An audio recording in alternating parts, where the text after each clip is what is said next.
C'est l'actu éco qui agite Israël ce mois-ci.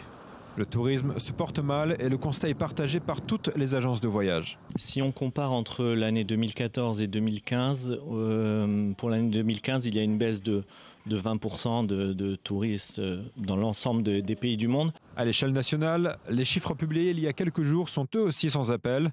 Moins 18% d'arrivées de touristes étrangers de janvier à mai, moins 27% de nuitées de touristes étrangers de janvier à mars et moins 30% d'arrivées directes de touristes étrangers à Eilat. Les raisons de cette crise sont multiples. Tout d'abord, la guerre de l'été dernier qui a entraîné des annulations en cascade et qui a effrayé de nombreux touristes. Ensuite, la chute de l'euro face au dollar qui rend les vacances plus onéreuses pour les Européens. Et enfin, le coût parfois exorbitant des séjours en Israël. Le pays serait la 19e destination touristique la plus chère au monde selon le Forum économique. Face à des stations balnéaires comme Ibiza, Mykonos et Antalya, Israël a du mal à rivaliser. Toutefois, en dépit du marasme, Tel Aviv s'en tire mieux que le reste du pays et les hôteliers notent que les clients repartent tous heureux.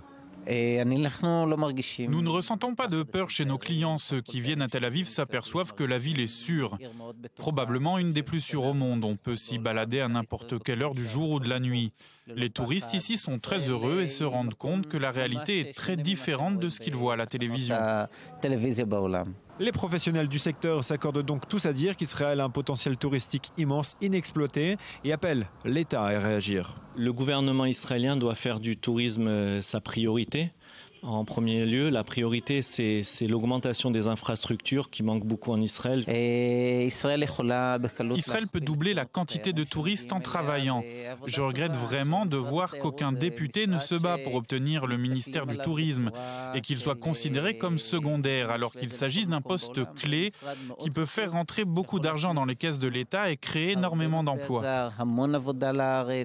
Le gouvernement a récemment annoncé un plan pour renforcer le tourisme, mais celui-ci prendra du temps avant d'entrer en vigueur et ne suffira probablement pas à sauver la saison 2015.